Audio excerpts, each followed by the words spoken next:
Ora, boa tarde a todos, sejam bem-vindos a mais um Cripto Diário. O meu nome é Tiago Cardoso e vamos então ver o que é que está neste momento a acontecer no mercado das criptomoedas e que notícias é que temos a influenciar neste momento esse mesmo mercado.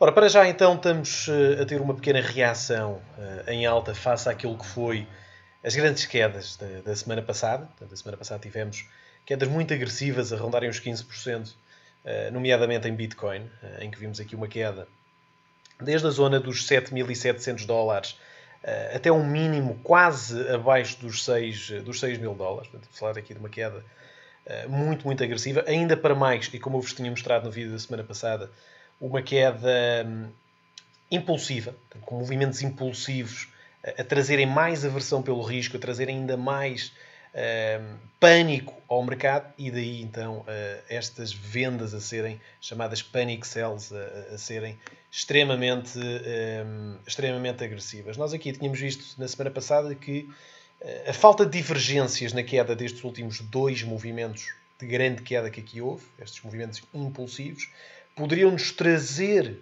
mais um outro mínimo a ser feito. Foi o que aconteceu.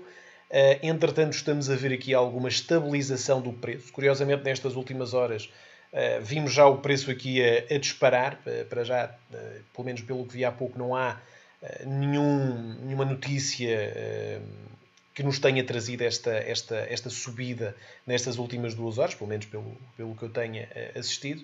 Mas acabou por ser um pump interessante, que acabou por também ser refletido nas outras altcoins e o que acabou por também nos trazer um mercado a ficar praticamente hoje todo verde. Portanto, temos praticamente aqui uma visão geral, praticamente toda ela verde. Aliás, se nós olharmos aqui para o market cap e se atualizarmos, vemos que já estamos aqui a voltar quase aos 290 bis de market cap. Ainda hoje de manhã, creio que tenha estado abaixo dos 280, ali nos 279 bis. Portanto, estamos a ver aqui já uma recuperação de 10 bis. Em relação àquilo que foi a diferença das últimas 24 horas, Ontology a ser a moeda aqui a destacar-se, entretanto, a subir quase 7%, no sentido oposto, temos Lume Network a perder 6%, mas no geral acabamos por ver um mercado, e aliás, se vocês repararem aquilo que está a acontecer nestes gráficos, aliás, nós podemos pôr até aqui por sorte, por market cap, se virem, reparem o que é que acontece aqui a todos os outros gráficos. É geral esta subida, portanto, esta recuperação acaba por ser geral, ou seja, acabou por ser eventualmente aqui alguma boa notícia que nos trouxe uma subida sistémica ao mercado. Portanto, não foi apenas uma moeda, não foi um ou outro projeto que acabou aqui por destacar por alguma notícia individual, mas acabou por ser uma subida geral do mercado, que obviamente acaba por ser extremamente bem-vindo numa altura em que estamos, da forma como estamos, com uma grande aversão pelo risco no mercado das criptomoedas. Também é interessante o facto esta última queda trouxe-nos uma maior dominância, outra vez, da Bitcoin face às altcoins. Reparem, quando vemos estas grandes quedas da Bitcoin, ou quando vemos, por exemplo, como estamos a assistir agora, que é este fundo novamente aqui a ser formado, quando vemos estes fundos, quando vemos estes períodos de quedas mais agressivas, aquilo que nós vemos normalmente é a predominância da Bitcoin a subir. E isto acontece porquê? Acontece porque estas quedas são geradas por um apetite pelo risco menor, ou seja, uma aversão pelo risco a surgir no mercado, o que não é só na Bitcoin, é transversal a todo o mercado. E quando essas más notícias vêm, os dumps, portanto, as maiores vendas, são mais prováveis de acontecer e que acabam sempre por acontecer mais nas moedas com menos liquidez. E obviamente que são todas elas, à exceção se calhar de Bitcoin e Ethereum. E por isso acabamos por ver, reparem, com esta última queda que assistimos, desde então a uma subida da Bitcoin, a uma subida da predominância da Bitcoin, face às altcoins que estão, entretanto, aqui em queda e, curiosamente, também Ethereum a subir. Portanto, praticamente o que é que acontece nestes casos? Acontece que, quando divertemos aqui para novos mínimos, vemos Bitcoin a aumentar a sua predominância, as altcoins a perderem mercado, ou seja, vemos os fluxos das altcoins Portanto, o fluxo de capital das altcoins a verter outra vez para Bitcoin e Ethereum. Porquê? Porque provavelmente é através de Ethereum e de Bitcoin que volta esses fluxos a serem transformados em fiat. Portanto, quando isto acontece, é normal acontecer este tipo de fenómeno, com o aumento da predominância da Bitcoin, e nós já não víamos estes 40% há já bastante tempo, já aqui quase desde...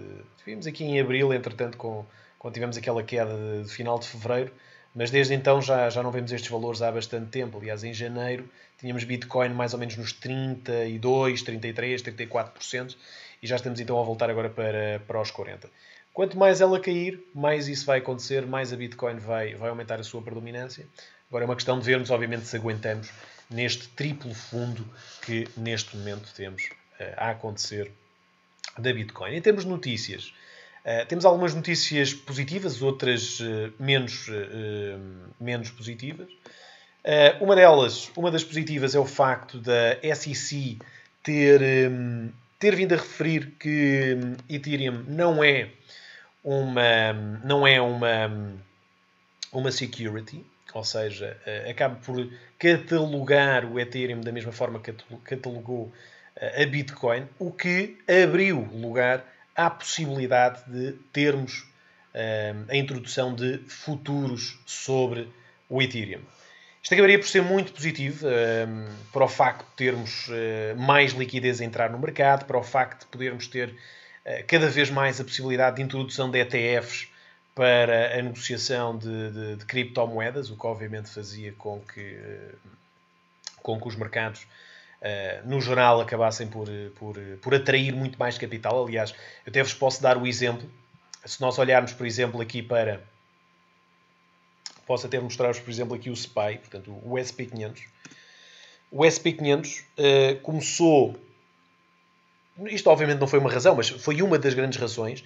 Com a introdução e a popularidade dos ETFs, nós vimos cada vez mais, principalmente a partir de 2016, os mercados generalistas, neste caso o mercado de ações, principalmente o americano e principalmente o SP500, porque provavelmente eu não tenho a certeza, mas provavelmente o maior ETF do mundo é mesmo este, o SPY, acabou por se tornar muito mais popular nesta altura, em 2016. Até foi numa altura em que o próprio Warren Buffett tinha referido que não há melhor investimento do que um investimento passivo através de ETFs, em que inclusive fez as apostas com outros investidores de que se não mexesse, se investisse no SP500, portanto através de um ETF como o SPY, iria certamente daqui a 10 anos ganhar mais dinheiro, ter uma rentabilidade maior do que um investimento em gestão ativa. E a partir daí começou-se a falar muito dos ETFs, começaram a ser muito populares, começou-se a ver uma introdução de novos ETFs, principalmente com a Vanguard a introduzir os ETFs low cost, os ETFs em que têm custos muito, muito baixos, estamos a falar de custos de 0,05% por ano de custo de gestão. Portanto, isso acabou por fazer com que os investidores acabassem por olhar mais para este tipo de mercados, não para o stock picking, para comprar uma ação ou comprar outra, mas para comprar o mercado no seu todo e fazer uma gestão passiva dos seus investimentos. Ora, é isso que nós também precisamos no mercado de criptomoedas, é isso que precisamos para termos isto não existe ainda um índice, pelo menos um índice fácil de avaliarmos, um SP500 para as criptomoedas, mas se olharmos para Bitcoin, é muito necessário que haja a introdução de um ETF, ou de vários ETFs diferenciados, até sectoriais, de criptomoedas, para vermos mais fluxos de capitais a entrar e principalmente aquilo que tem feito com que o mercado se calhar não esteja a ganhar aquela velocidade e a força que todos pensávamos no início do ano, que é a dificuldade e o atraso com que o dinheiro institucional está a entrar neste mercado. E depois, obviamente, com todas as notícias que tivemos em relação às regulações desde o início do ano, principalmente a partir de fevereiro, vimos um normal atrasar da possibilidade de introdução de dinheiro institucional neste mercado, por todos os receios que é normal surgirem nesse tipo de situações. Portanto, todo o FUD que houve, portanto, todas as notícias negativas, umas atrás das outras, seja ao nível da falta Reparem, tivemos tudo ao mesmo tempo. Tivemos a regulação, tivemos os custos de transação da Bitcoin a serem a subirem de uma forma ridícula, mesmo os atrasos nas transações. Enfim, tivemos uma série de más notícias, também com as exchanges, muitas deles a serem hackeadas, outras a terem problemas de conectividade, com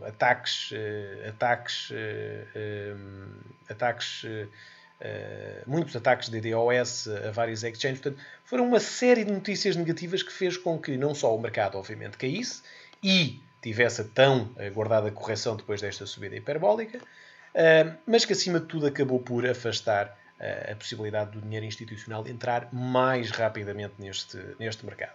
Portanto, isto é uma notícia que eu acredito que seja muito positiva, não para o curto prazo, mas para o longo prazo. Aliás, está aqui uma análise muito interessante escrita pela Kilpatrick Townsend, precisamente sobre isto. Eu vou colocar o link depois nos comentários ao vídeo para poderem ver uma análise muito interessante, principalmente a exemplificar aquilo que é ou não uma security com base no Howey Test. Portanto, podem depois ler esta análise. Eu vou colocar o link na janela nos comentários abaixo do vídeo. Entretanto, no sentido negativo, aliás, olhando aqui ainda para o sentido positivo, uma notícia muito interessante, principalmente de acordo com aquilo que nós falámos agora, com a necessidade de dinheiro institucional entrar, com a necessidade de ETFs a serem criados, com a necessidade de novos produtos relacionados com criptomoedas a serem introduzidas no mercado de retalho, no mercado que está à disposição de qualquer um de nós, através de alguma instituição, de qualquer instituição bancária, de qualquer exchange. Vimos na Rússia dois dos maiores bancos russos, o Sberbank e o Alfa Bank, a começarem a introduzir algumas experiências ao nível da introdução de novos produtos financeiros para os seus clientes relacionados com cripto. Portanto, são fundos em que têm como subjacente a compra de cripto. Portanto, isto é positivo, porque pode dar também o ponto de partida para outros bancos poderem também fazer. E eu acredito que os bancos, principalmente as grandes instituições, ainda não tenham, se calhar, aprofundado tanto este tema por causa da regulação, por não haver uma certeza se podem ou não, se isto é uma coisa que faz sentido e que pode ser segura no sentido da regulação para eles. Mas acredito que muitos bancos queiram avançar com este tipo de novos produtos para o mercado e, essencialmente, não o tenham feito por causa da questão da regulação, porque, obviamente, o hype de criptos, principalmente em dezembro do ano passado, era gigante. Como é óbvio, eles queriam ir sempre buscar comissões a produtos feitos por eles sobre criptos, mas que, obviamente, a questão da regulação leva sempre a que os bancos tenham de ficar um bocadinho com o pé atrás, principalmente os europeus, que estão muito sobre a alçada do Banco Central Europeu, com normas muito restritas ao nível dos produtos que podem ou não colocar à disposição dos seus clientes. Óbvio que isto que vemos na Rússia, em que a regulação é certamente diferente, feita pelo Banco Central Russo, e que acaba, obviamente, por trazer mais compradores e mais awareness ao mercado, pelo menos nesta zona geográfica. Do lado das notícias negativas, vemos o Bank of International Settlements, o BIS, que acaba por ser considerado o Banco Central dos bancos centrais, a publicar um relatório há 2 dias que referia que as criptos ainda não são suficientemente escaláveis para poderem ser consideradas dinheiro, ou pelo menos ser considerada um produto de transação comum. Eles publicaram no seu site, e eu posso também colocar este link na janela de questões, um relatório muito interessante. Também tem um vídeo no site deles, se vocês forem www.bis.org. Um relatório muito interessante, eu não tive a oportunidade de ler todo, mas muito interessante, a falar precisamente sobre o DLT, sobre as criptomoedas, sobre o blockchain, e a mostrarem, portanto, o seu ponto de vista sobre o facto de considerarem que as criptos ainda não são escaláveis o suficiente para serem consideradas divisas de transação. Acima de tudo, usam aquilo que nós todos já sabemos e que tem sido sempre a justificação para travar um bocadinho aquilo que pode ser a adoção em massa deste tipo este tipo de moedas digitais, que é a energia usada. Como é óbvio, eles não têm aqui em consideração outro tipo de consensos que não sejam só o Proof of Work, sejam também o Proof of Stake, sejam, enfim, todos os outros consensos que existem. A escalabilidade, principalmente em comparação com aquilo que são os cartões e os serviços de cartão de crédito que existem já, como a Visa e o Mastercard, que obviamente a diferença é gigante ao nível das transações por segundo. Acho que isso também acaba por ser um fator que todos nós sabemos, que todos nós consideramos que é obviamente uma necessidade tecnológica de evolução para que a adoção em massa venha a existir. E depois é as transações, que sempre que vemos os blocos, os blocos a estarem cheios e a congestionar o sistema, faz com que as transações sejam mais caras, mais lentas, coisa que não acontece neste momento com os meios tradicionais de transação de dinheiro por serviços ou por bens. Acaba por ser um relatório que acaba por ser interessante. Nada disto aqui acaba por ser novidade para nós, porque já sabemos, obviamente, das limitações que existe ao nível das criptomoedas neste sentido. Mas, claro, estamos a falar de um mercado que é um mercado que ainda está numa fase muito, muito embrionária e que é normal, obviamente, ter ainda estes problemas. E vamos ver, certamente, a evolução tecnológica a trazer melhorias significativas, principalmente em comparação com os sistemas tradicionais que temos neste momento. De qualquer das formas, em relação a Bitcoin, vejo que neste momento estamos a manter este triplo fundo no mercado, a ser ativado ainda, portanto, a manter ativado ainda este triplo fundo. Acaba por ser uma zona de suporte muito, muito importante, esta onde estamos neste momento, com este triplo fundo. Para já o mercado está a reagir muitíssimo bem nesta zona. Todas as outras criptos acabam por estar na sua... Pelo menos as de maior market cap acabam por estar, todas elas também a reagir muitíssimo bem neste momento. Vemos também o Ethereum a subir consideravelmente, a subir 5% entretanto, já a recuperar bastante daquilo que foram a negociação dos seus últimos 2 dias. Portanto, acima de tudo, vemos o preço a estabilizar, o que é muito importante, a travar as quedas que tivemos. E principalmente com a notícia, e eu acho que isto é algo que vai obviamente trazer alguma discussão e algumas notícias em cadeia nas próximas semanas, que é esta notícia sobre a possibilidade de termos futuros sobre a Bitcoin, desculpem, sobre o Ethereum. Eu acredito que vai acabar por trazer para já aqui alguma procura em relação ao Ethereum face a Bitcoin, por isso acho que vai ser importante percebermos para onde é que este gráfico pode ir, que é a Bitcoin o Ethereum contra a Bitcoin. Para onde é que este gráfico pode ir? Nós vemos o Ethereum contra a Bitcoin a negociar dentro de um triângulo já há muito, muito tempo, já desde o início de 2017. Neste momento estamos mais ou menos a meio deste triângulo, portanto acho que é importante percebermos, principalmente depois desta estabilização da negociação uma com a outra, e isto deve-se obviamente devido à fraca liquidez com que o mercado está, em que nem a Bitcoin consegue disparar, nem o Ethereum consegue disparar uma contra a outra, portanto eles acabam por estar a negociar de uma forma muito, muito paralela. Enquanto não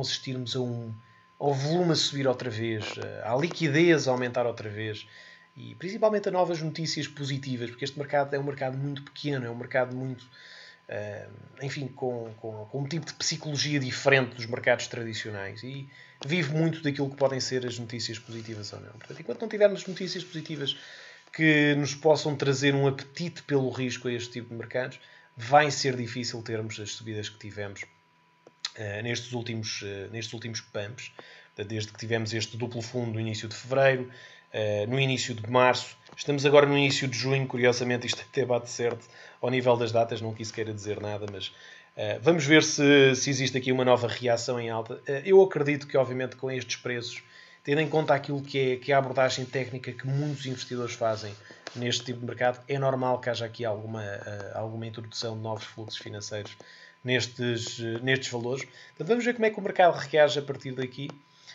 Já sabem, se tiverem alguma alguma moeda alguma cripto que queiram ver analisada, estejam à vontade para o fazer, escrevendo na janela de questões. Se tiverem alguma dúvida, alguma notícia que também queiram aqui abordar, estejam à vontade para escrever na janela de questões. De resto, espero que tenham gostado, subscrevam o canal e eu volto então na próxima semana. Muito obrigado, boa tarde e bons negócios.